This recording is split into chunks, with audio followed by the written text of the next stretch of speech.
Before we move on to discuss how you know which level of modern or classical language you will take, we just need to explain a few more details about the AP and IB scores and how they affect your language placement.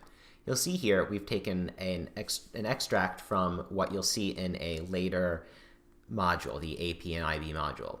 This is from our AP and IB grid, which shows you the kind of credit we award for various AP and IB exams and the required score for those exams. So you can see here all of the exam titles for the APs that we accept, the required score of 4 or 5. You'll see here how it will appear on your transcript, the number of credits that are awarded, and what kind of credit you would be given.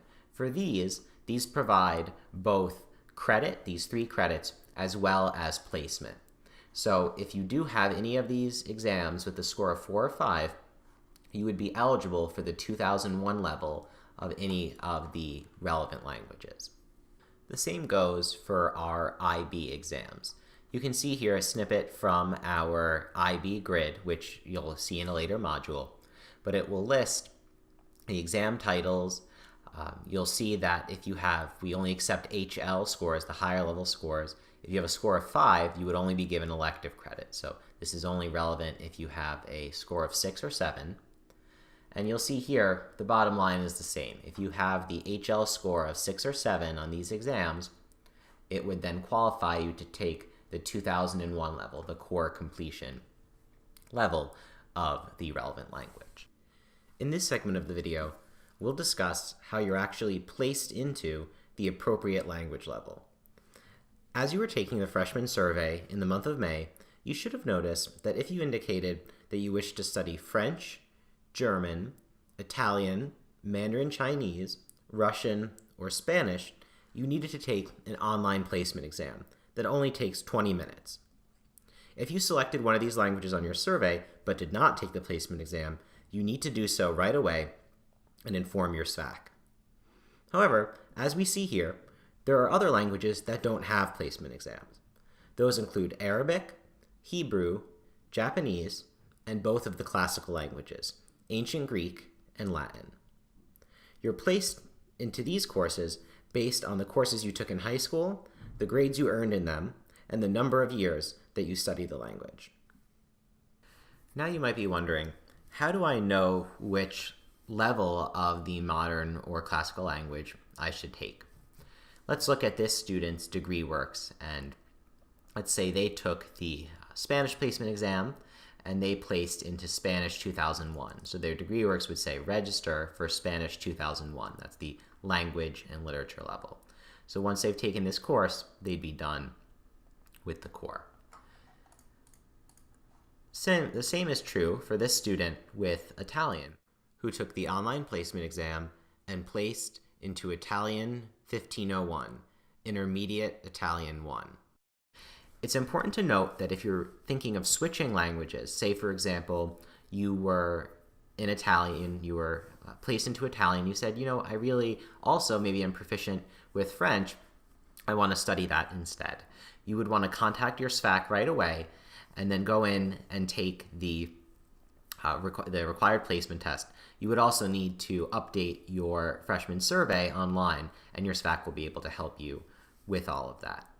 But if, for example, you were wanting to start a new language from the very beginning, you would just need to notify your SVAC of that change so you could update your survey, your placement guidance would update, and then you would just register for the 1001 level. Students sometimes ask us, well, what do I do if I'm concerned about my language placement? I think I was placed too high or too low. Because the placement test for the languages that do have placement tests are only taken once, and some languages obviously don't have placement tests, all of the core level language classes have what's called a diagnostic quiz that's given in the first class session. So this will help to confirm your placement. So your instructor might have you fill out a worksheet with some grammar questions. They might ask you some questions about what you did over the summer break and have you respond in the target language to help assess whether you're truly in the correct level. And if you remain concerned, you can always speak with the professor afterwards, since they'll be very knowledgeable about whether you're in the right section. If you're advised by your professor to move up or down in levels, you can do so through my.fordham, and you should only move up or down if permitted and advised to do so by the professor of the course. Remember, you should register for the language course into which you are placed, and that is indicated on DegreeWorks. Finally, if you do have to make a change, just take note that language courses are often scheduled so that you can find one level up or one level down from your current level in the same or in a similar time slot. Now that you have all the information you need to help figure out which specific language course you need to take, if indeed you are subject to the language requirement, we can illustrate how to find these courses on my.fordham. So from our Browse Classes screen, we select the appropriate term from the drop-down menu and click Continue. Again, we always select Advanced Search. Let's say we're looking for Introduction to French 1, FREN 1001. This is a specific course that we're looking for, so we'll search using that method. We can start typing in French here and click it. As it comes up, we'll enter the course number, 1001.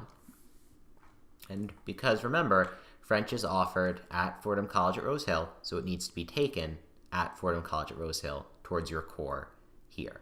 So we'll select Fordham College, Rose Hill from the drop-down menu. That's all we need to do, and then we can click Search.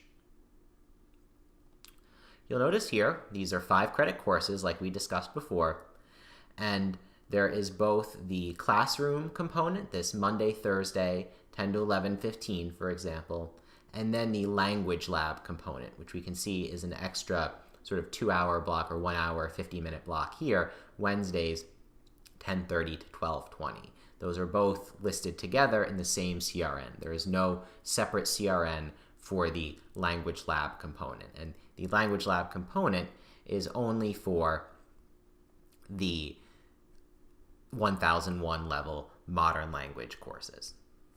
Now, what if you were planning to, say, start Japanese having never studied it before? You would be taking JPAN 1001. As we mentioned earlier, Japanese, Russian, and Hebrew are only offered at Lincoln Center. So we're going to introduce one very rare but important wrinkle that only applies to these 3 languages. In the rest of these videos, we're going to stress to always select Fordham College Rose Hill under College. In this video, or this specific segment of the video, we're going to break that rule just for this case. So we can start typing in Japanese under Subject. We're looking for the 1001, the pure beginner level. And unlike, again, any other time when we are searching for core classes here, we can actually start looking for Fordham College Lincoln Center, right? Because Japanese is only offered there. No other core classes can be taken at Fordham College Lincoln Center. Do not forget that. We then click Search, and it appears. Note that the Japanese also has the language lab component on a different day, so you would need to commute to Lincoln Center 3 days a week to attend this Intro to Japanese 1 class. And it is 5 credits, no separate CRN for the language lab component. This final segment addresses a less common situation, but one that you should still be aware of because it may affect you. Not every level of every language is offered in the fall semester, for the simple reason that there may not be enough students that place into every level of every language, especially for some less common languages like Arabic or Russian or Japanese. This can also happen sometimes with the ancient Greek and Latin languages. So if, for example, you were to place into, say, Mandarin Chinese 2001, there is no section of that being offered in the fall semester. Or say you had in this case, you would have needed to have the AP or IB score on one of the Mandarin Chinese exams. And you might wonder, well, what do I do if I placed there, I want to complete that language, but it's not available? If this occurs for you, DegreeWorks will display a message and will recommend taking another core class instead. It's as easy as that. If you don't want to do that, you could also choose to start a new language, in which case you would want to inform your SVAC, and then you would simply register for the 1001 level of that new language. Or if you're also proficient in another language, you could place into that other language. In that case, you would want to inform your SVAC of your choice.